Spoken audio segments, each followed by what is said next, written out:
Hello everyone, and welcome to this mini lecture on an introduction to poetry. So in this mini lecture we're going to kind of play around with and talk about poetry and understand some of its underpinnings, understand its relevance in American literature and those things. So away we go. So some things you should know about poetry or understand about poetry in order to better value it. And I'll say from my own experience, I'm not a big poetry fan, right? I don't find myself yearning to sit down and read a book of poetry or even read a single poem or two. It's not necessarily my forte, and for many people it's not their forte. That being said, there's a lot of interesting and powerful things that are done with poetry. And it's useful for us to look at and understand how poetry works, why it works, and the ways in which it's relevant to American literature. Poetry is a great tool for creating and capturing voice, and that's something we are looking towards in this course on literature. So we first have to understand that even though it's not popular today, poetry used to be quite popular in previous centuries. It's less popular today. I think I would guess that it's less popular today because of the fact that we nowadays have accessible music. 200 years ago, if you wanted to hear music, you had to be exposed to some kind of musical instrument.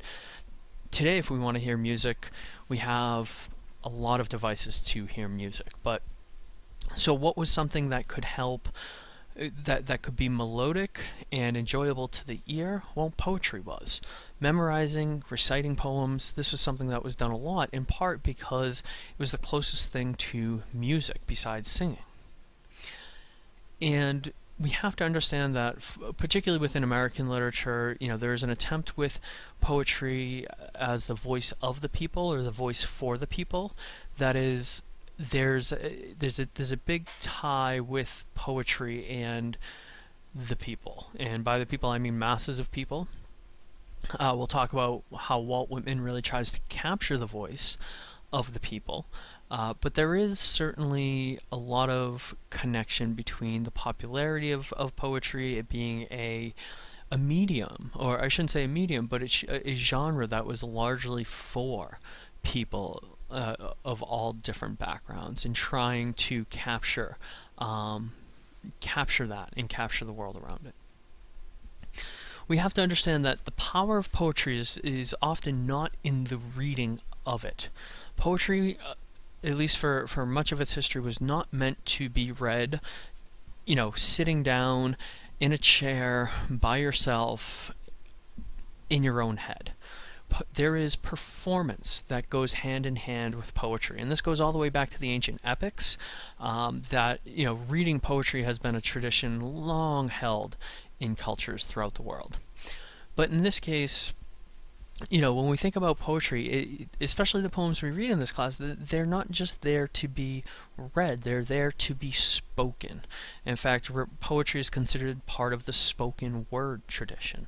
And to really enjoy a poem, you have to read it aloud, and you have to hear it aloud. Reading it on the paper doesn't work, or it can work, but it's a very limited way of listening or of enjoying poetry. In order to understand it, in order to appreciate it, you need to read it on the paper, but read it aloud and listen to it and really hear everything within that poem. Because a lot of poems are focused on sound and how they sound and what they're projecting with sound.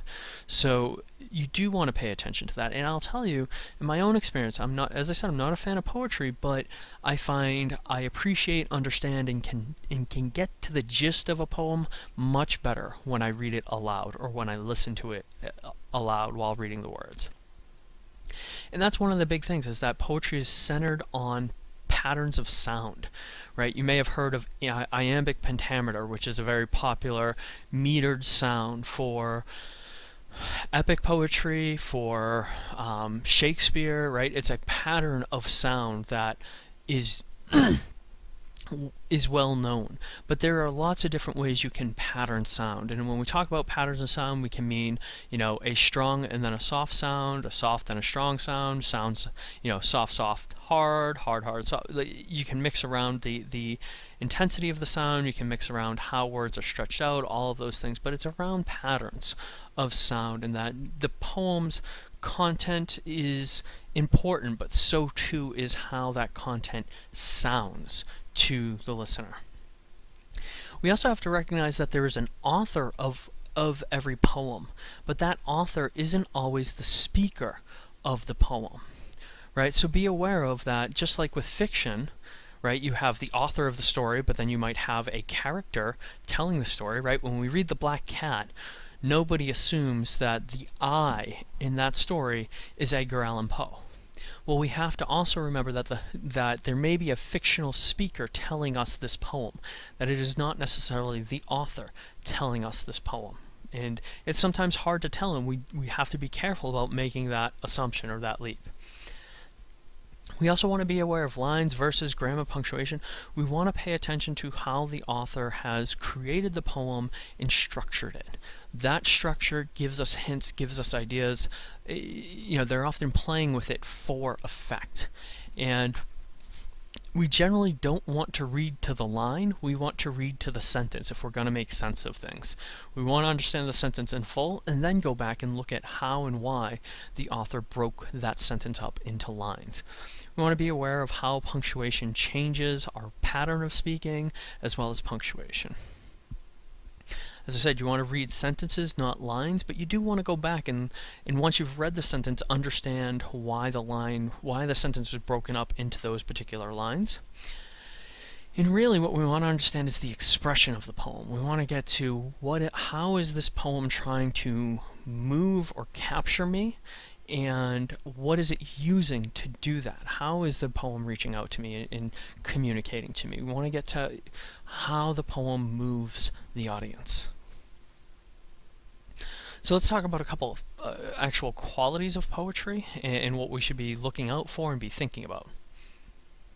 So qualities of poetry, personification. We see this in fiction, of course, but it's a very well-used device within poetry, wherein something that's non-human is given human entities. So they're given the power to speak, or they're contrasted or empowered with human characteristics that we generally don't associate with them.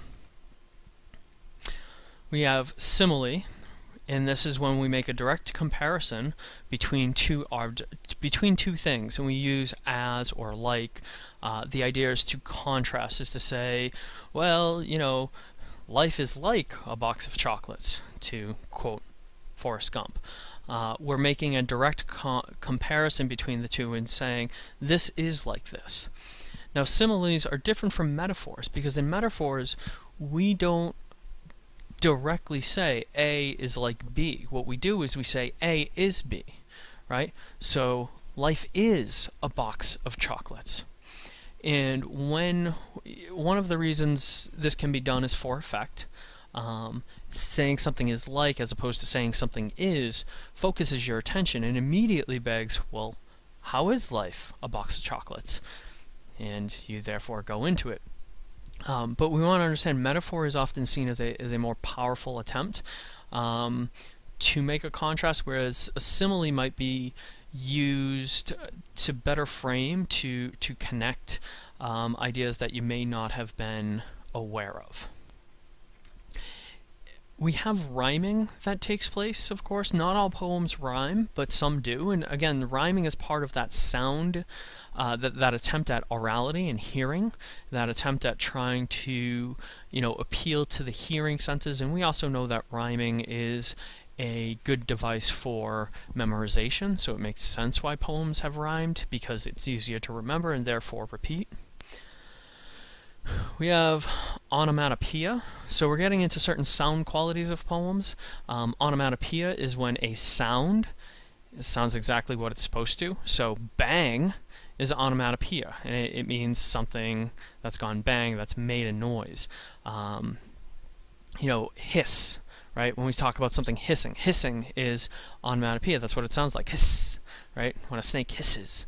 So we want to be aware of how the author, how the poet is shaping our oral landscape and what kind of onomatopoeia, what kind of rhyming is being used. We want to be aware of repetition. Repetition is important for poetry. First of all, it kind of creates a certain stability. Second of all, the repetition is useful for remembering. If you've ever looked at the Bible or some old text, you'll recognize there's a repetitive pattern that goes on, right? So in the Bible you hear, and then God did this, and God did this, and God did, you'll hear this, and then, and then, and then, and that's a purposeful repetitive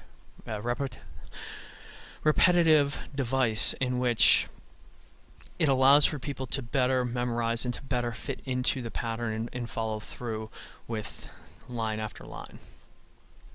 We also have assonance, and assonance is the repetition of a vowel sound. People are aware of alliteration, and that's what we'll talk about in a moment, but people aren't necessarily as familiar with assonance, and that's the repetition of vowel sounds. So I do have an example here from Edgar Allan Poe. So listen to how this sounds.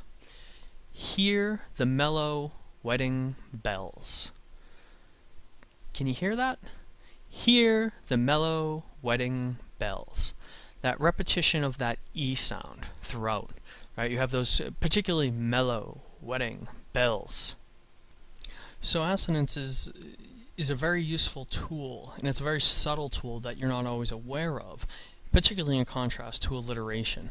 And alliteration, you may be familiar with, Sally sells seashells by the seashore, right? It's the repetition of consonants, whereas assonance is the repetition of vowels. And both are used, again, to kind of, to make a poem sound orally more engaging, or to grab our attention, or to put us in certain moods, right? That hear the mellow wedding bells. There's a soothingness to that sound, right? The repetition of the E is a very soothing sound versus, cat kicked the can, right? The consonants in an alliteration is a very different feeling and vibe. So when we look at Emily Dickinson and Walt Whitman, we're going to have to deal with free verse poetry. And much of poetry up until the 1800s is set up in some kind of traditional format. You have a variety of, some people are familiar with things like limericks and haikus, sonnets, and each of those have a particular standard or have particular rules.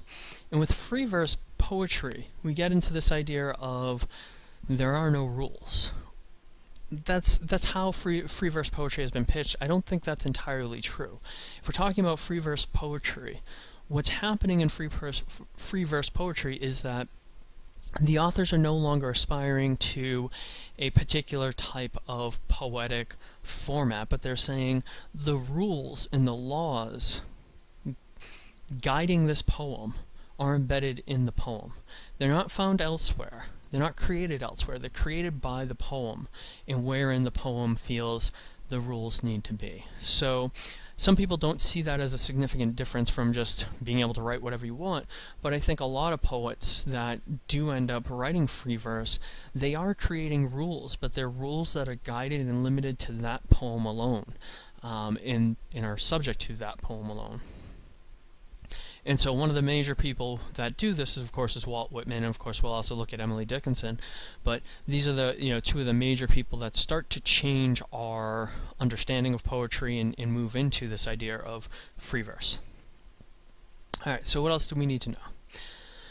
As you get into poems and you start reading them, here are some things you want to be asking, you want to think about, and you want to jot down your ideas. It's really important when we come to poetry that poems may be small, but that doesn't mean they're easy. And so you want to make sure you spend a good amount of time with each poem. And as you read it and after you read it, these are the questions you want to be thinking about. What is the tone and atmosphere of the poem? And how do you come to that conclusion? What tells you that a poem is dark and demeaning, dark and horrible and tragic? What tells you that the poem is happy and go-lucky? Are you sure that's what's going on? Or is the author being ironic? Is the author trying to, make something horrible seem good, or vice versa? What kind of rhyme does the poem contain? Hard to tell? Read it aloud.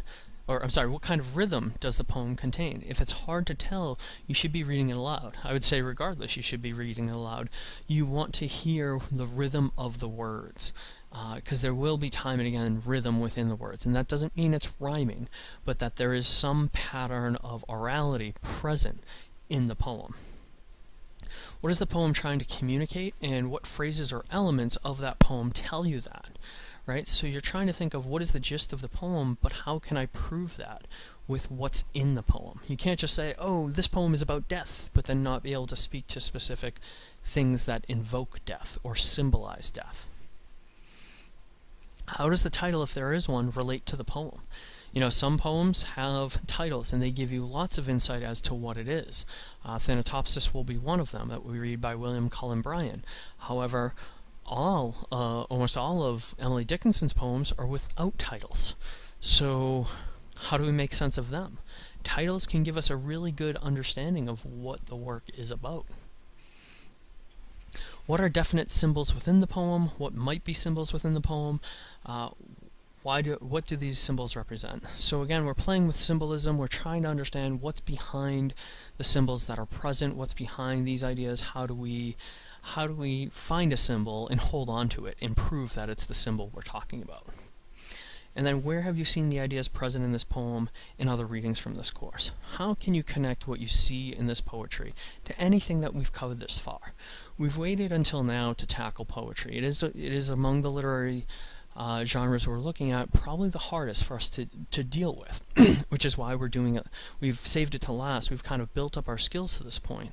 So now is the time to look at these poems and say, how does this connect with that? I've been doing this all semester. I should be able to, make these connections at this point. All right, that's all. Thank you very much for listening, and see you in the next lecture.